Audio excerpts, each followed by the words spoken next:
புருஷன் மண்டாட்டி 2 பேரும் சண்டை போட்டுருவாங்க. பெரும்பாலும் பகல்ல சண்டையே வராது, பார்த்துருக்கீங்களா? ஆம்பளை என்ன திட்டினாலும் பேசாம இருப்பா பகல் முழுதான். என்ன காப்பியா குர்றி தான் கொண்டு வர்றேன், இட்லி எடுத்து வைடு தான் கொண்டு வர்றேங்க. பகல் முழுதும் ஆமாங்க, இல்லைங்க, சரிங்க. எப்ப அதோட மேட்ரை ஓபன் பண்ண தெரியுமா? என்ன எல்லாரும் சிரிக்கிறீங்க? நீங்க பாட்டுக்கு வேற எதையாவது கற்பனை பண்ணிட்டு இருக்க கூடாது. ராத்திரி சாப்பிட்றதுக்கு உட்காந்துருப்பேன், கையில எல்லாம் மாத்திட்டு வெறும் மேலோட உட்காந்து சோத்தை போடு அப்படின்னு உட்காந்துருப்பேன். சோத்தை போட்டு இப்படி குழம்புலாம் எடுத்து வச்சுட்டு, சரி நீ போ நான் சாப்பிட்டுக்கிறேன். இல்லை நான் உட்காந்துருக்கேன். இல்லடி நீ போடி நான் சாப்பிட்டுக்கிறேன். இல்லை நான் இந்த குழம்பு இடையில காட்டிங்கன்னா ஊற்றணும்ல, அப்பளங்கப்பெல்லாம் பொரிச்சு கொடுக்க சொல்லுவீங்க, பொரிச்சு கொடு. நான் பொரிச்சுக்கிறேன்டி, எடுத்துக்கிறேன்டி, நீ போடி. அவள் உட்காந்துருக்கிறத பார்த்தோன்னே அவன் கண்டுபிடிச்சிட்டான், ஏதோ பிரச்சனையை கிளப்புறதுக்கு தான் உட்காந்துருக்கான்னு கண்டுபிடிச்சிட்டான். சரி உட்காரு அப்படின்ட்டு குழம்பு ஊற்றி சோத்தை பிணைஞ்சு இப்படி வாய்க்கிட்ட கொண்டு போகிறான். வாய்க்கும் கைக்கு இடையில விடுறாயா வாக்கியத்தை, உன்னைய கட்டி நான் என்னத்தை கண்டேன். அப்புறம் பேசிக்கலாம். அப்படி 2 வாய் சோத்தை தின்றேன்.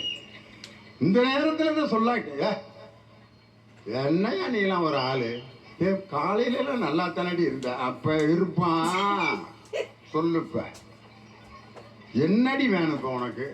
நீயும் பக்கத்து வீட்டுக்காரனும் ஒரே இடத்துல தானே என் வேலை பார்க்குறீங்க. அவன் பாரு இந்த பழைய டிவிஎஸ் 50 மாற்றிட்டு புல்லட்டு வாங்கி அவன் பொண்டாட்டியை பின்னால் உட்கார வச்சு மல்லிகை போச்சுக்கிட்டு துத்து துத்து துத்து இந்த மாதவரமே ஓட்டிகிட்டு போகிறேன். எனக்கு வகரெல்லாம் பதப்பதன்னு எரியுது. நீ இந்த ஓட்ட டிவிஎஸ் 50 புருக்கான்னு என்னை பின்னால் உட்கார வச்சுக்கிட்டு வெக்கமாக இருக்கு உன் பின்னால் வண்டியில் வர்றது. அவனு நீயும் ஒரே ஆஃபீஸில் தான் வேலை பார்க்குறீங்க. அவன் எப்படி வாங்கினான்? இப்போ என்னடி வேணும்? புல்லட்டு கொண்டு வந்து இறக்கிறேன்ட்டு 15 வட்டிக்கு கடனை வாங்கி புல்லட்டை மாலை போட்டு கொண்டு வந்து இறக்கிட்டான். வாங்கிட்டோம்ல. ஆம்பளடி வாங்கினது பெருசு இல்லை, இந்த பக்கத்து வீட்டுக்காரி பார்க்குற மாதிரி என்னை பின்னால் உட்கார வச்சு 10 ரவுண்ட் அடிக்கிற மாதவரம் முழுவதும். இவ்வளோதானே? போ பட்டு புடவை கட்டிட்டு மல்லிகை போச்சுட்டு வா. பின்னாடி பின்னால் உட்காந்து இந்த கம்பியை மட்டும் பிடிச்சிட்டு வருங்க சில பெண்கள், பார்த்துருக்கீங்களா? அது கம்பியை பிடிச்சிட்டு வருதுன்னா வீட்டில் ஏதோ பெரிய பிரச்சனையாக இருக்குன்னு அர்த்தம். இந்த சட்டை தோள்பட்டையை மட்டும் பிடிச்சிருக்குங்க, அதுகளுக்கு கல்யாணம் ஆகி ஒரு 15 வருஷம் ஆன குரூப்பாக இருக்கும். இந்த கையை இறுக்க பிடிச்சிருக்குன்னா கல்யாணம் ஆகி இப்போ தான் 5 வருஷம் ஆகுதுன்னு அர்த்தம். 2 கையிலையும் இடுப்பை இறுக்க பிடிச்சிட்டு வருதுன்னா கல்யாணம் இப்போ தான் ஆகிருக்குன்னு அர்த்தம். ஆம்பளை நினைப்பான் நம்ம மேலே ரொம்ப பிரியமாக இறுக்க கட்டி பிடிச்சிட்டு வராளேன்னு. பெண்கள் இறுக்க ஆம்பளை கட்டி பிடிச்சி பின்னால் உட்காந்துருக்கிறதுக்கு என்ன காரணம்னா, ஏதாவது பைக் ஆக்சிடென்ட் ஆனால் உளுந்து நான் சாவேன், நீ மட்டும் பொழைச்சிக்கிருவியா, உன்னையும் சேர்த்து இழுத்துக்கிட்டு சாகடிக்கிறதுக்கு தான் நாங்கள் இறுக்க கட்டி பிடிச்சிருக்கேன் அந்த அம்மா. இவ்வளோதான் அடி வாடி மல்லிகை போச்சுட்டு வான்ட்டு பின்னால் உட்காந்து அந்த அம்மா தோலில் அப்படி கையை போட்டுட்டு ஓட்டுங்க, அவள் வர்றா, அவள் பார்க்குற மாதிரி ஓட்டுங்க, ஓட்டுறேன். 1ஆம் தேதியிலேருந்து 15ஆம் தேதி வரைக்கும் பார்த்தீங்கன்னா 80ல் போகிறாரு ஐயா கும்மனை.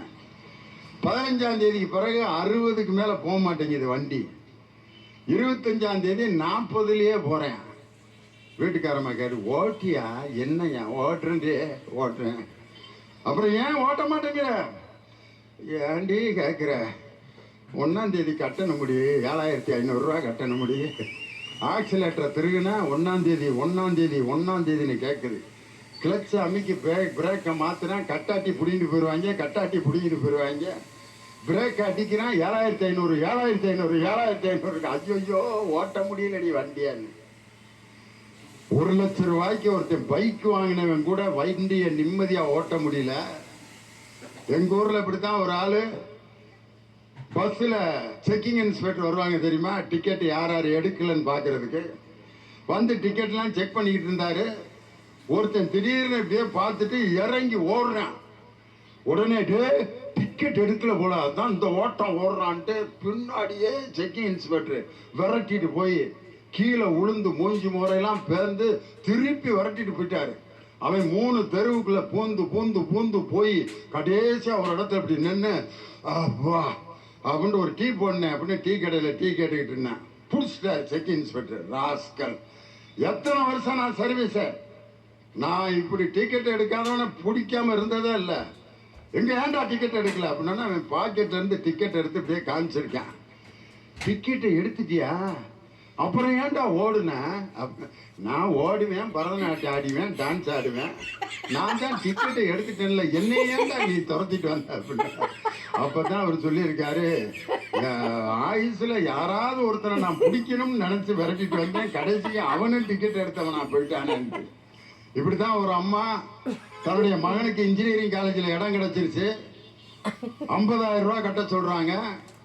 40,000 ரூபா பிரட்டிருச்சு. சாமி கிட்ட போய் வேண்ட போகுது. யாரு? லட்சுமி சாமி கிட்ட. லட்சுமி கையில இருந்து இப்படி காசு கொட்டுற மாதிரி அந்த சாமி கிட்ட போய், லட்சுமிமா, அம்மா அம்மா மகனுக்கு இன்ஜினியரிங் காலேஜில் கிடச்சிருக்கு அம்மா, மாரியம்மா, லட்சுமி அம்மா, ஐயா இருக்கிற சாமியெல்லாம் கூப்பிடுது. 50,000 ரூபா கட்ட சொல்றாங்க. 40,000 ரூபா பிரட்டிட்டேன். இன்னும் ஒரு 10,000 ரூபா இருந்து கைமாத்து கொடுத்தீங்கன்னா நான் எப்படியாவது என் வாழ்க்கையை ஓட்டி என் பிள்ளைய காலேஜில் சேர்த்துருவேன்ப்பா. அந்த சாமி இப்படியே பார்க்குது. யாரு? கையில் அவ்வளோ சில்லற காசு கொட்டுற மாதிரி இருக்க சாமி இப்படியே பார்க்குது. அது கையில இருந்து எப்படி 10,000 ரூபா கொடுக்குமா அது? ஆனால் அந்த அம்மாட்ட அந்த சாமி பேசுறது காதில் விழுகுது. என்ன பேசுதுன்னா, என் வேதனை உனக்கு தெரியாதுமா, எனக்கிட்ட போய் 10,000 ரூபா கடன் கேட்குறிய, என்கிட்ட இது வரைக்கும் 5 காசு ஒரு வயலும் கொடுத்ததில்லை, என் முன்னாடி தான் உண்டியெல்லாம் போடுறானுங்க, என் முன்னாடி தான் உடச்சி என்றாங்க, என் கையில் இது வரைக்கும் ஒரு 5 ரூபா கொடுத்துட்டு போயிருக்கானே அவனாவது, எல்லாரும் எடுத்து எண்ணிட்டு போறாங்களே ஒழிய என் கையில யாரும் கொடுக்கறது இல்ல. என் வேதனை ரொம்ப கொடுமையான வேதனைமா, என்கிட்ட போய் 10,000 ரூபா கேட்கிறியான்ட்டு சாமி கண்ணீர் விட்டு அழுததை கேட்டுட்டு அந்த அம்மா வெளியில வருது. பெண்கள் கைக்குள்ள பொருளாதாரம் இருக்கணும்.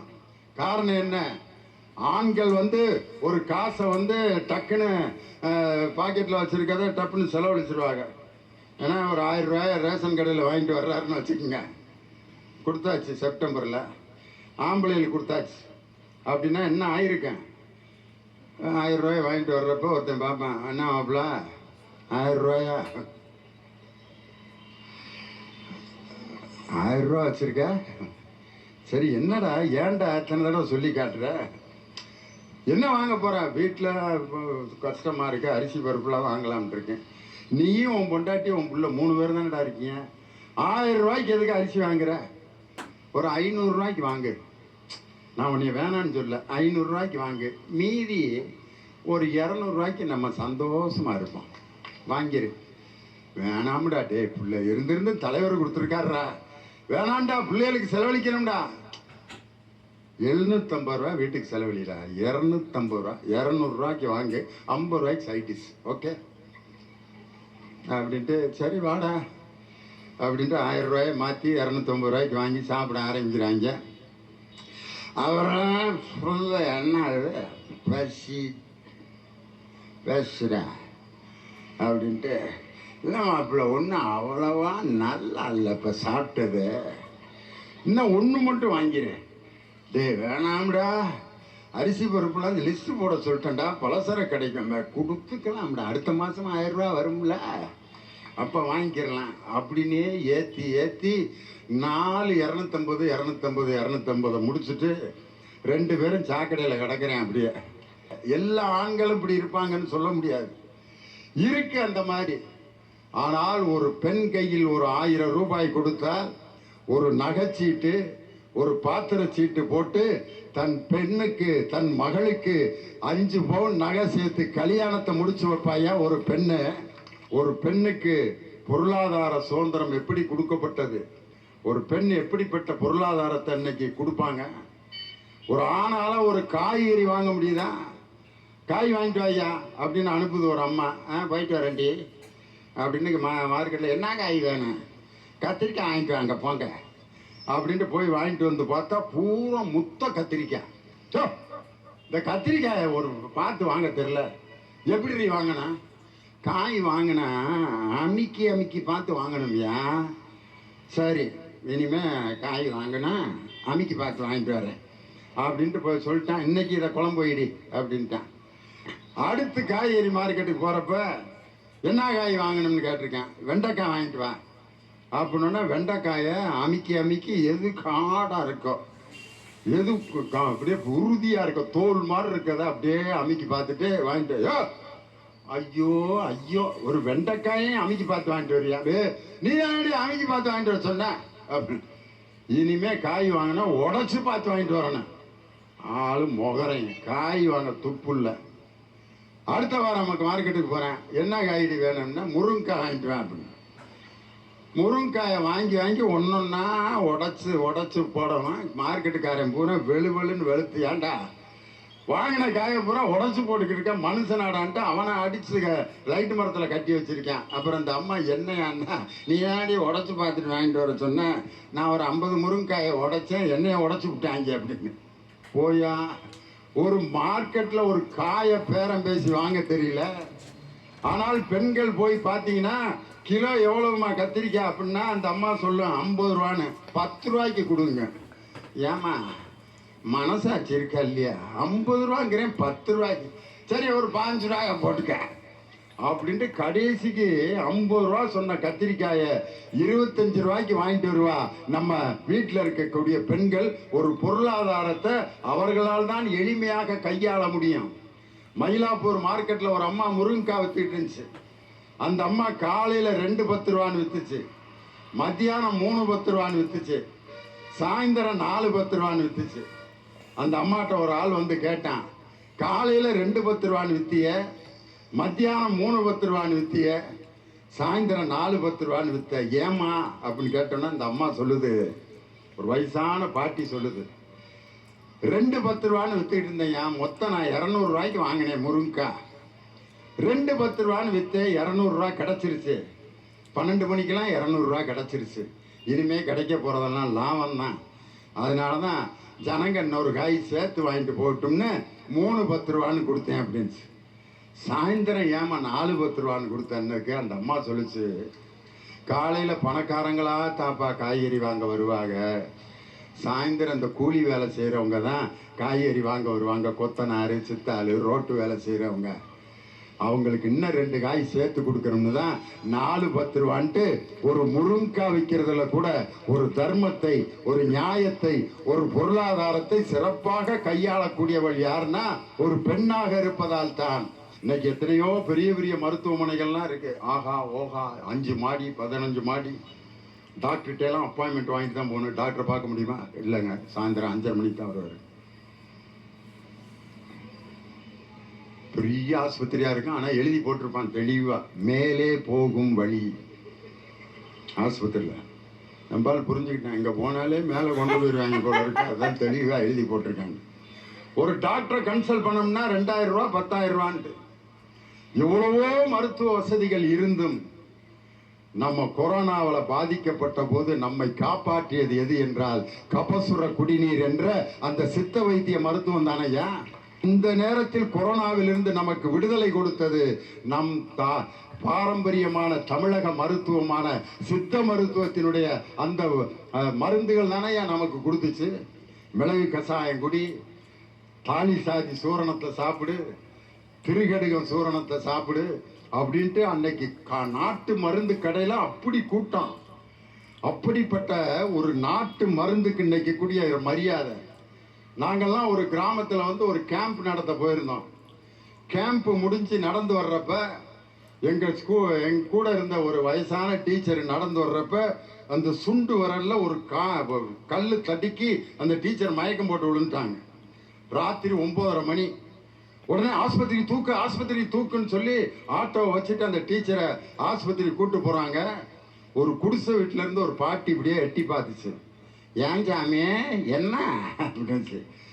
ஒரு டீச்சர் இங்கே இருந்தாங்கல்ல, அவங்க காலு தடுக்கி விட்டு சுண்டு வரல போல பெருசு வீங்கிருச்சு, மயக்கம் போட்டு விழுந்துட்டாங்க வழியில். இதுக்கா ஆட்டோவில் வச்சு கூட்டிகிட்டு பாருங்க, அந்த டீச்சர் அங்கிட்ட இறக்குப்பா அப்படின்ட்டு, டேய் அந்த எண்ணெய் பாட்டில் எடு அப்படின்னு வீட்டில் இருந்த ஒரு சின்ன பயல்கிட்ட ஒரு விளக்கெண்ணெய் பாட்டில் எடுத்து அந்த கிளவி கையில் அந்த விளக்கெண்ணெய் அப்படி தடவி அந்த சுண்டு விரல்ல அப்படியே லேசாக தடவி இப்படி 2 தடவை உருட்டி அப்படியே டீச்சர் அப்படின்னாங்க.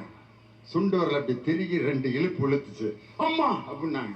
எந்திரிச்சு நடந்து போ அப்படின்னு இந்த டீச்சர் வழியே இல்லை, நடந்து போச்சு. எப்படி பாட்டினா அது காலங்காலமாக நமக்கு சொல்லி கொடுத்த வைத்திய முறைங்க அப்படின்னு சொல்லி அந்த விளக்கண்ணையில அந்த கால்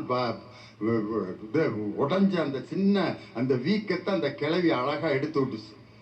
இதே ஒரு பெரிய ஆஸ்பத்திரி கொண்டு போயிருந்தா என்ன செஞ்சிருப்பாங்க? ஸ்கேன் பண்ணணுங்க சார், வீக்கம் ஓவரா இருக்கு, அல்ட்ரா ஸ்கேன் பண்ணணும். எவ்வளவு செலவாகும்? 12,500 ரூபா. சுண்டு வரல 6 வகையா ஸ்கேன் எடுப்பேன். எடுத்து இவ்வளோ பெரிய ஒரு 15-20 பிலிம் அப்படி சினிமா படம் மாதிரி அப்படி ஒரு கவரில் வச்சு கொடுப்பாங்க. 12,500 ரூபா கட்டினோன்னே சுண்டு வரல படம் எடுத்து அந்த அம்மா கொண்டு வருது. டாக்டர், பெரிய டாக்டர், 1 மணி நேரம் தான் இருப்பார். 2,500 ரூபா அவர் 1 மணி நேரம் பணம் கட்டு. 2,500 ரூபா. MS ortho, ABCD, EFGH, London, Scotland, USA, ஆகாகா ஓகாகா போய் அந்த இதெல்லாம் அந்த டாக்டர் அப்படியே பார்த்துட்டு, சுண்டு வரல இருக்க அந்த போன் இருக்கு பார்த்தீங்களா, அது லேசாக அப்படியே பெண்ட் ஆயிருக்கு. அதில் நரம்பு லேசாக சிக்கியிருக்கு. கொஞ்சம் கிரிட்டிக்கல் தான். அநேகமாக இடது காலையே எடுக்க வேண்டிய சூழ்நிலை வந்தாங்க. ஐயாம்மா என்னடா சுண்டு வரல வேங்கினதுக்கு இடது காலையே எடுக்க இல்லை, சொல்கிறேன், எடுக்க வேண்டிய சூழ்நிலை வந்தாலும் வரும். உங்களுக்கு சுகர் வந்து ஒரு 500க்கு மேலே ஏறிக்கிட்டு இருக்கிறதுனால we have to wait for some time. இன்னும் ஒரு 3 டாக்டர்கிட்ட கன்சல்ட் பண்ண வேண்டியிருக்கு. சீஃப் டாக்டர் வருவார் அப்படின்னு சீஃப் டாக்டர் வந்து அவர் இன்னும் ஒரு 6 ஸ்கேன் எடுக்க வேண்டியிருக்கு அப்படின்ட்டு கொண்டு போய் அந்த காலை தூக்கி எக்ஸ்ரே, ஒய்ரே, ஜெட்ரே எல்லாம் எடுத்து இந்த எல்லாம் பார்த்து முடிச்சுட்டு மொத்தம் எவ்வளவு செலவாயிருக்கு? 32,500 ரூபா. எல்லாம் முடிஞ்சோன்னா அந்த பெரிய டாக்டர் வந்து சொல்கிறாரு, உங்களுக்கு ஒன்றும் இல்லை, லேசாக கிராக் ஆகிருக்கு, ஒரு மாத்திரை கொடுக்குறேன், சாப்பிட்டு போங்க. ஏன்டா அதை நேற்றே சொல்லியிருக்கலாம்ல. 32,500 ரூபாயை வாங்கிட்டு உங்களுக்கு ஒன்றும் இல்லைன்னு சொல்கிறாங்களே. பெரிய ஆஸ்பத்திரியில் நல்ல ட்ரீட்மெண்ட்லாம் இருக்குது, அதுக்குன்னு பெரிய ஆஸ்பத்திரிக்காரங்க எல்லாருமே இப்படி செய்கிறாங்கன்னு சொல்ல. இன்னைக்கு அந்த உயர்ந்தபட்ச மருத்துவ முறைகள் நமது சாதாரண மக்களுக்கெல்லாம் இன்னைக்கு கிடைக்குதா? ஒரு பெரிய மருத்துவமனையில் போய் ஒரு ஹார்ட் ஆப்ரேஷனை ஒரு ஏழை தொழிலாளி செய்ய முடியுதா?